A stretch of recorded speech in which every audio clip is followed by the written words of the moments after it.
Hello? Yes, this is the Falcon speaking. Oh, Norma. I'm glad you called. Now, you'll have to include me out tonight, Angel. I'm all jammed up. There's a party around who's been shown how to parlay a 2-bit pocket knife into a killing. So naturally, he's going to make a stab at it.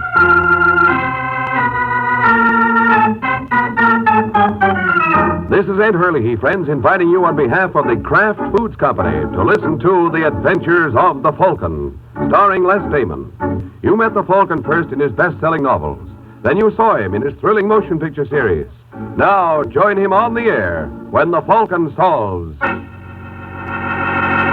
The Case of the Curious Cop.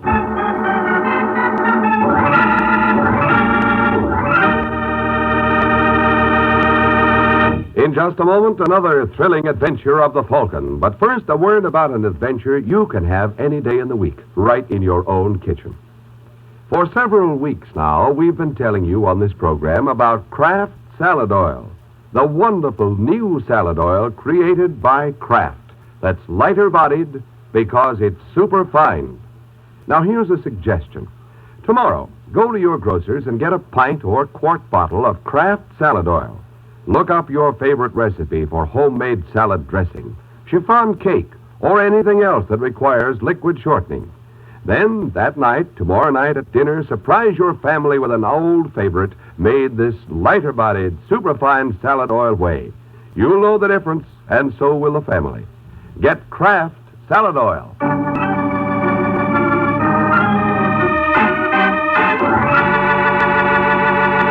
And now, the case of the curious cop. It's late Sunday evening in New York, and Hunter's famed gambling club on East 84th is closed for the night. But that doesn't seem to deter plainclothesman Jack Craven or his partner Frank Walsh from their decision to look in on Mr. Hunter. You ask me, Craven, we're wasting our time. You think so, Frank? Sure.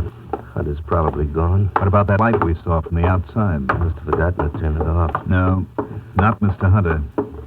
He watches his pennies. 5 will get you 10. He's still here counting the take. Where was the light coming from? In this room here, I think. Yeah. Then this must be the office. Want me to go in with you? No. You wait out here. If you hear any commotion, get back to the car. Understand? Right. Come on in, Brock. Did you get to... Just a second, you're not Brock. No, my name is Craven, Mr. Hunter. What are you doing here? Ever see one of these before? It's a badge, isn't it? Also known as a buzzer or a potsy. So? So I don't like people running gambling houses on my beat. I see. Especially without consulting me. And suppose I did consult you? Well, that might be different. Now, if you were to consult me, say, once a week with $500... You'd have no objections at all? No. Live and let live is my motto. $500 is a lot of money, Mr. Craven. Well, I can be a lot of trouble, Mr. Hunter. Suppose I had you reported to the commissioner. You'd be wasting your time. They've been trying to get rid of me for years, but they never could get anybody to testify against me. Maybe I'd be willing to. Are you kidding? You don't like publicity any more in your racket than I do in mine. You better give in, Hunter. I can make an awful nuisance of myself. I can see that. All right, Craven, don't move.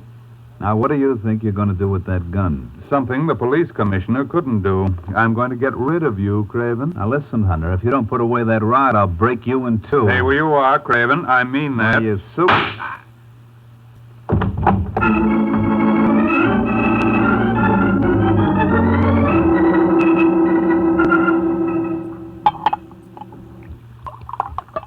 Give me another bottle, Hazel. This one's gone. But Frank, Oh, for Pete's sake. Can a man get anything in his own home without a million arguments? Now get it. all right. Oh, wait. Wait a minute. Answer that first. If it's Sergeant Corbett, tell him I'm still sick and the doctor says I can't see anybody. Hello? Mrs. Walsh, That's right. this is Sergeant Corbett again. Oh, how are you, Sergeant? Can't complain. How's Frank? Just the same. Can I talk to him? I'm afraid not. He's asleep. Okay. Tell him I called, will you? I certainly will, Sergeant. Well, I think he's suspicious. so what? He can't prove anything. What's all this about, Frank? What's what all about? Why are you avoiding Corbett? Ever since the night Craven disappeared... I told you I didn't want to talk about that. But you were with him. I was not.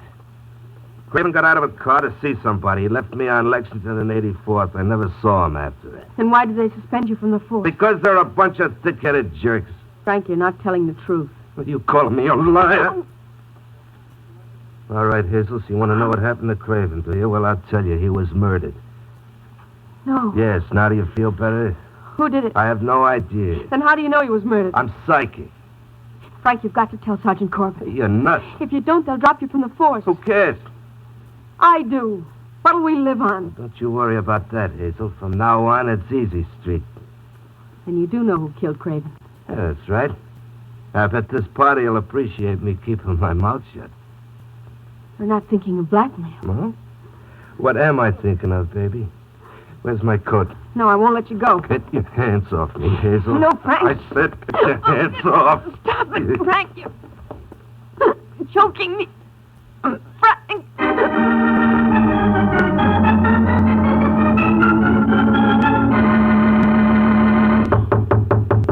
Yes. I hate to break in on you like this, Mr. Hunter, but there's a party outside waiting to see you. I'm busy, Brock. Yes, I know, but I suggest you clear a little time for this boy. I would if I were in your position. But then you're not in my position, Brock. Oh, it's true. Just the same, you ought to see him. His name is Frank Walsh. He's a cop. So? So he was Jack Craven's sidekick. Craven? The dick who disappeared so mysteriously. Oh, of course. Will you see him? What have I got to lose? Hey, Walsh. Yeah. Come in here. Sit down, Mr. Walsh. My name is Hunter. Never mind the introduction, Hunter. I know all about you. Not all, I trust. All. When can I talk to you? What do you call what you're doing now? I mean, alone. Would you be a good fellow, Brock? Why not? Nice knowing you, Walsh. Yeah, likewise. Now, what was it you had on your mind, Mr. Walsh? Last Saturday after you closed, you had a visitor up here. Did I? Yeah, a dick named Jack Craven. And you think I know something about his disappearance? I think you know everything about it. You see, I was outside when Craven went in to shake you down. A few minutes afterward, I heard a shot, so I beat it to the car. But 20 minutes later, I saw you coming out of here alone. So you put two and two together. And got 4. You killed him, Hunter. I don't know what you did with his body. Then you might as well stop there, Mr. Walsh. Didn't you ever learn that to substantiate a charge of murder, there must be what the pulp writers call a corpus delicti? Now, look, Hunter, you're not brushing me off like this. We can settle this easily enough. I'm no pig like some guys. Give me 20 grand, and you'll never hear from me again. I think it would be only fair to warn you, Mr. Walsh, that I have a distinct aversion to being blackmailed. Well, you better kick through, because if it's the last thing I do, I'll find Craven's body. I wish you luck. And if you experience too much difficulty, perhaps I can arrange to have you join him. Good day. What's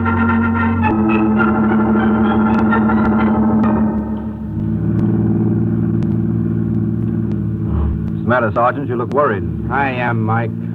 Still thinking about that Craven mess? Yeah, a cheap, rotten grafter. Well, if you ask me, you've heard the last of that cookie. I wouldn't be surprised if you were right. You think he's dead? I don't know. Maybe he skipped. Who knows? It's funny about Frank Walsh having a nervous breakdown so soon afterwards. Very funny. Turn right at the next corner. Where do you want to go? Over to see Frank Walsh. He lives a couple of blocks down. Didn't his wife tell you he's sick?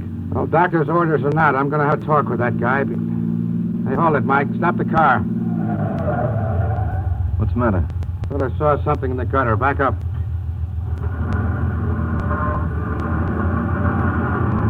No, I guess I was... Hey, Sergeant. Yeah, turn on your spotlight.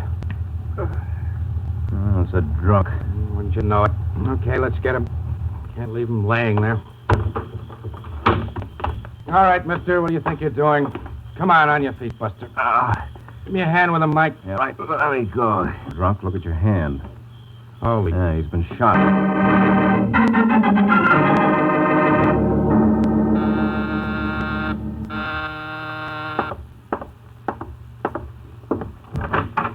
Yes? I'm looking for Michael Waring, the Falcon. Well, you made it. What? But I bet it was pretty difficult. What do you mean? And you couldn't do much looking through that veil. Come on in. Thanks. Just make yourself...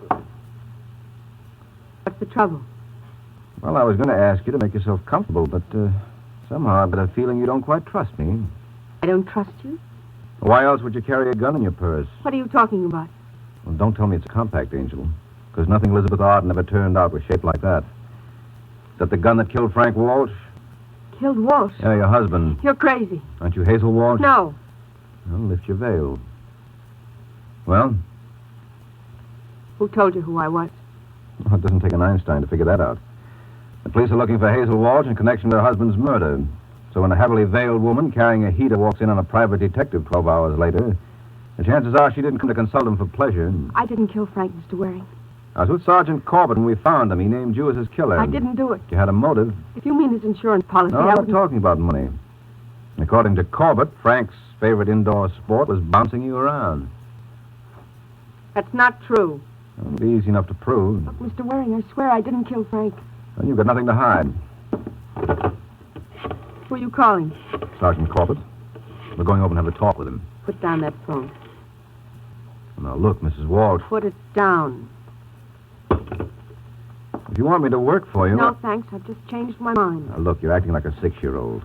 Now, I'm going to call the police. And I say you're going to do nothing of the kind. Oh. See what I mean? Pleasant dreams, Mr. Waring.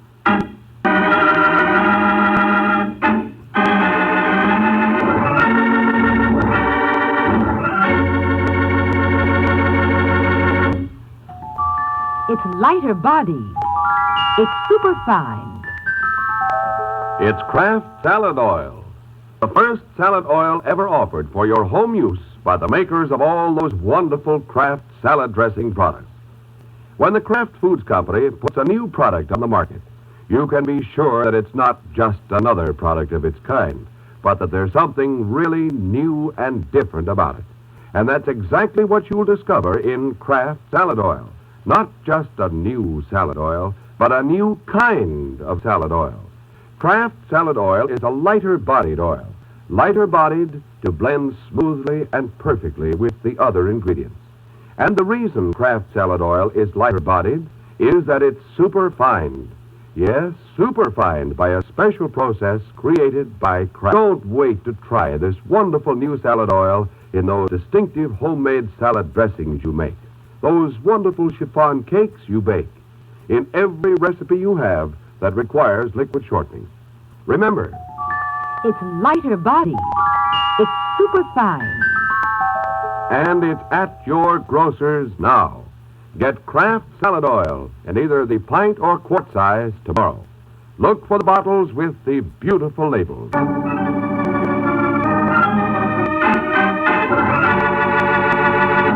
Now, back to the adventures of the Falcon. 3 hours have passed since Mike was lulled to sleep by Hazel Walsh. And now, as we find Mike, he's recuperating in Ed's luncheonette under the tender administrations of Sergeant Corbett. Hey, how about some service here? What'll it be, Sergeant? A cup of Java for me and a couple of aspirin for my friend here. What's the matter, Mike? Got a headache? Yes. Temper. I get my hands on that Hazel Walsh. And you're not going to work for her? Of course I am. Just want to teach her you don't go around slugging people who are trying to help. You're making a mistake. Oh, now, look, Sergeant, I tell you, she didn't kill her Then husband. why did she bop you when you were going to call me? Well, because she was panicky. That still doesn't explain why Frank named her as his killer. But he didn't, really. He said something about 20 grand. Maybe he wanted to leave a message for her. About 20 grand? Well, why not? Suppose he was trying to tell her something. You're crazy. Now, look, Sergeant, Walsh was a grafter. I don't like that kind of talk. I don't blame you, but you've got to face the facts. There are always a couple of rotten apples in every barrel. How many times have you had Frank Walsh and Jack Craven on the carpet? You just couldn't make it stick, that's all. Go on. Well, now, my guess is that Walsh tried to shake down Hunter and Pay off from Hunter just to let him keep running his joint. he wouldn't, quiet. What are you talking about? Walsh must have known who murdered Jack Craven. Well, he went there last night for a payoff. Got it. Well, assuming you're right, now all we have to do is find the one party in New York he tried it on. Well, that shouldn't be so hard, Corbett. Where was Walsh's and Craven's beat? The east side from 76th to 85th. 9 blocks. All right, who's operating a new joint in that district? What makes you think this is a new operator? Human nature. Once a man allows himself to be shaken down, the odds are he'll go on that way without squawking. So my guess would be that Craven got his when he tried his graft on the new customer. Yeah, you know, Mike, sometimes I think you've got the makings of a pretty good detective. No, thank you. And when did Craven disappear? 4 days ago. Okay, then we can narrow it down even finer. Craven would probably give this boy a chance to operate a week or two, so he'd have some idea what to charge. Now, who do you know that opened a joint around the middle of March? Well, I heard rumors the guy named Hunter opened a club around the 14th. But every time a raiding party gets near the place, they fold up their tables and run. Okay, let's see. Come on, Mike. Get away from that wheel. Ever tell you about my system, Sergeant? Some other time. See any sign of... Where is it? I think your store. Yeah, that room down the hall. Want me to flash my badge? No, let's keep this unofficial for the moment. We can close up the joint tomorrow. We've got a murder to worry about. Come in. Hello, Brock. Well, the Falcon, isn't it? Are we interrupting anything? Nothing that can't wait. Oh, who's your friend, Mike? Oh, sorry, Mr. Brock, Mr. Corbett. Hi. Brad and I am. Well, what can I do for you, gentlemen? We'd like to see Hunter. And, What for? well, I just want to congratulate him on the establishment he's got here. Well, tell him when I see him. Could you arrange for us to do that? I'm afraid not. Hunter's out of town. Any idea where? No, I think he said he might take a little run down to Mexico. When was this? About a week ago. Funny, I would have sworn I saw him on the street Friday night. Well, you're imagining things. Must be. Of course, if he's been gone a week, he wouldn't know anything about Walsh and Craven, huh? Walsh and Craven? Those two cops who ran into bad luck. Oh, seems to me I read something about that. Of course, that's all you'd know about it, huh? Of course. Yeah. Well, thanks a lot, Brock. I'll be seeing you. Yes, do that. Coming, Corbett? Huh? Oh, sure. So long, Brock. Boy, you really handle that brilliantly. Shut up. Listen, Mike. Shut up and cover me in case anyone comes. You know, it's not polite to peek at keyholes. I know, but it can be awfully informative. What's he doing? Making a phone call. Who's he calling? Well, if you keep quiet, I'll find out. Hello, is that you, Mr. Hunter? This is Brock. No, business is all right, but some of the customers could be better. You know who was just asking for you? Waring. Yes, that's right. Mike Waring, the Falcon, and there was a cop with him. Well, of course I'm not making a mistake. You asked me. What? Wait a minute. Someone just walked in. Oh, it's all right, Brock. It's only us. Told you we'd be back. Oh, now you went and hung up on Mr. Hunter. That's not nice, Brock. He's going to be awfully hurt. What do you want, Waring? Well, I think you owe Mr. Hunter an apology. And what would be nicer than if we all went over together while you paid it?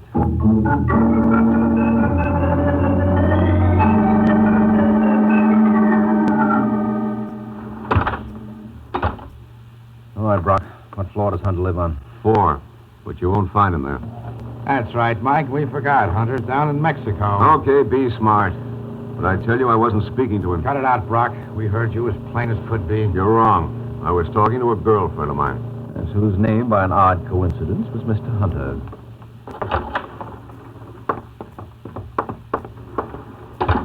Okay, where do we go now? It's apartment 4C. Oh, that should be it. Sure enough. Walter Hunter. All right, Sergeant, where are your keys? Suppose he's inside? No, not a chance. Must have skipped after Brock here warned him. But I don't think he could get too far in those 10 minutes. He got far enough, Mike. Hey, what's the matter with him? Well, if you don't know Brock, take a good look at his face. That bullet hole ought to be a dead giveaway. Holy smoke. All right, Mike, out of the way. What's the matter? I want to see where Hunter was standing when he got it. Judging by the course of the bullet, he must... Well, what do you know? Hey, there's a gun under the chair. Where? The one you're sitting on, Brock. What? Leave it alone. There may be prints. Okay. Isn't that a police special? Yeah, and I'll take even money that it's Frank Walsh's service revolver. His wife was awfully careless, Mike. Oh, now, don't tell me you think... Well, what do you think? I don't know, but at least I'm not going around making wild guesses. How do you know it wasn't suicide? Are you kidding? Well, it could be. Don't talk like a chump. We had nothing on Hunter. Why should he blow his brains out? Well, why should Hazel Walsh do it for him? Maybe she figured that he knocked off her husband. Oh, then you admit she wasn't guilty of that. I admit nothing of the... Excuse me, gentlemen, but can I get a word in? What do you want, Brock? There's a hunk of paper under Hunter's leg. Oh? Never mind, Mike. I'll take care of that. Well, what is it? Give me a chance, will you? The To whom it may concern, I killed Jack Craven and Frank Walsh. Huh? I should like my remains to be cremated. Walter Hunter. What do you say now, Sergeant? I say, don't me. There's someone at the door. Turn off the lights. Here we are, Brock. Okay, pal, what do you want? Let go. Behave. Let go. I said behave. Turn on the lights, Mike. Fine. Crummy-looking bum. Hey. You know him? Yeah, and I wish I didn't. This is Detective Jack Craven. Jack Craven? Yeah, my long-lost buddy.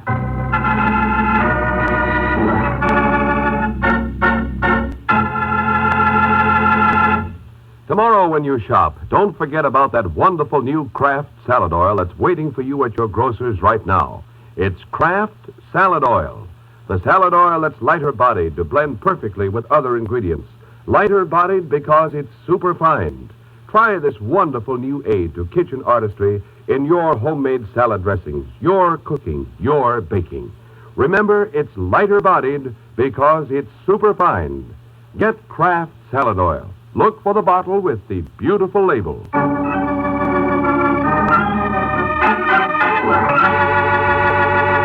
Now, back to the adventures of the Falcon.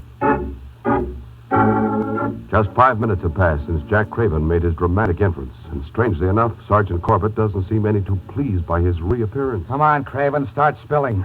I want to hear you make like Niagara. I don't know what you're talking about, Sergeant. Why, you cheap little... Watch it, Corbett. You keep out of this, Mike. This is strictly departmental. How do you think all the other boys on the force feel? We work like dogs to make the public trust us. And along comes a rotten grafter like Craven and gives every honest cop a black eye. All right, but there are strangers present. Oh, don't mind me, folks. I'm broad-minded. You keep your mouth shut, Brock, if you know what's good for you. I'll be as quiet as a mouse. All right, Craven, I asked you a question. Let go. Answer me. Why did you kill Hunter? I didn't. No? Then why did you come back to his apartment? I didn't come back. That was the first time I was there. Don't give me that. Can I put my 2 cents in, Sergeant? Go ahead. You've been gone for almost a week, Craven. Where you been? Los Angeles. Why'd you go there? None of your business. Listen, Craven, you answer Waring's questions just as if I was asking them. Why did you go there? I wanted to see my relatives. And you certainly didn't travel in the Super Chief. From the look of it, I'd say you did most of your riding in a cattle car. What's the matter? Couldn't Hunter afford any better transportation? Hunter had nothing to do with it. Your pal Frank Walsh doesn't support your story. Walsh. Did he stool on me? What do you think? You had a fight with Hunter, didn't you? Yeah, he plugged me. Over what? That doesn't matter. He dumped me in a cattle car. When I came to, I was in L.A. Why didn't you wire us? I had no dough. You could have done it collect. I didn't want to involve the department. Well, that's understandable.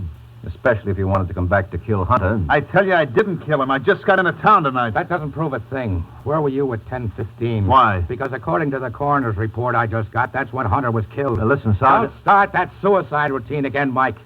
If Hunter wrote that note, he would have known darn well he hadn't killed Craven here. Where were you at 10:15, Craven? Being chased all over the freight yards by some railroad dicks. What? If you don't believe me, you can call the yards and check. And don't think I won't. Just a minute, Sergeant.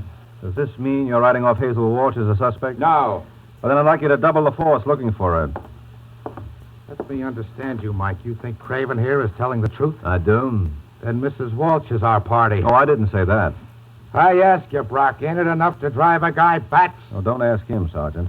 If this thing is driving you crazy, who do you think is responsible? Just what is that supposed to mean, Waring? Just what it sounded like, Brock. You killed Walsh and Hunter.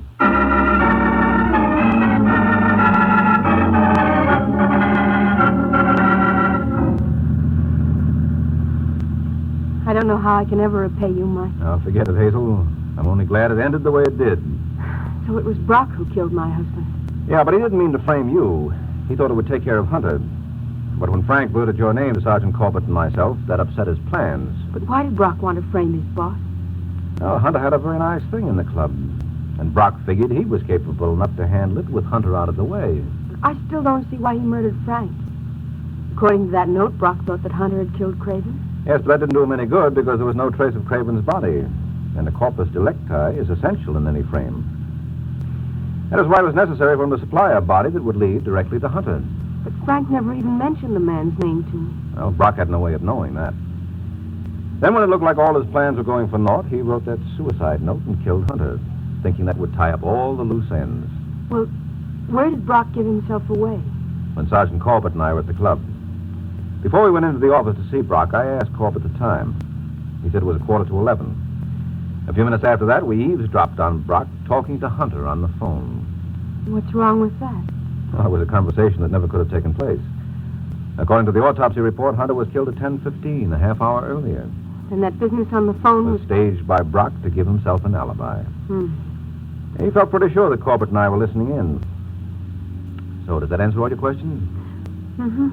I'll suppose you answer one of mine. Hmm? Where did you bury yourself so that the entire New York police force couldn't find you? I stayed with my sister, Lenore. Your sister Lenore, huh? Yes. She looked like you. She's much prettier. Well, if there's one thing I've learned from this case, never to believe any testimony based on hearsay evidence. Well, I don't know what I can do to convince you. Oh, that's very easy, Angel. Just give me her address and let me see for myself.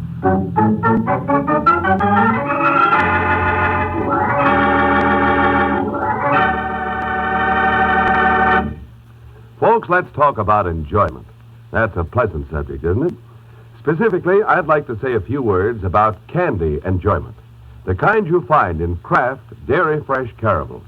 Kraft caramels are tops and delicious good eating. Here's the reason why. The Kraft folks spent years developing fine caramels, making them chewy soft and flavorful, making them good so you'd enjoy them. And Kraft caramels have plenty of nourishing milk and other pure ingredients in them, so they're good for you, too. Next time you're at the grocery store, pick up a big pound bag of Kraft caramels, and at your candy counter, get the 6-piece bar for a nickel. Kraft caramels come in regular caramel flavor and in chocolate flavor. Both flavors are delightful. The important thing to remember is this. Whenever you want real candy enjoyment, be sure you get Kraft Dairy Fresh caramels.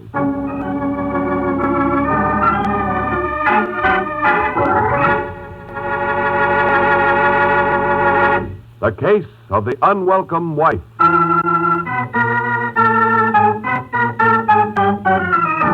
The Case of the Unwelcome Wife. That's the title of next week's adventure of the Falcon, when Mike Waring learns that when a girl pretends to be married to an already married man, the results can be murder. So be sure to listen at this same time next week to another exciting adventure of the Falcon, brought to you by the Kraft Foods Company. The Adventures of the Falcon are based on the famous character created by Drexel Drake, produced by Bernard L. Schubert, written today by Eugene Wang, and directed by Richard Lewis. Music was by Arlo. Les Payman was starred as the Falcon with Ken Lynch as Sergeant Corbett. Be sure to hear the great Gildersleeve next Wednesday evening over most of these stations. In next Wednesday's broadcast, Gildy comes face to face with an hilarious problem and solves it in a way that will keep you laughing for days. Remember the show, the time, and the place. The Great Gildersleeve, next Wednesday evening over most of these stations. Check your local newspaper for time of broadcast. This is Ed Hurley speaking for the Kraft Foods Company.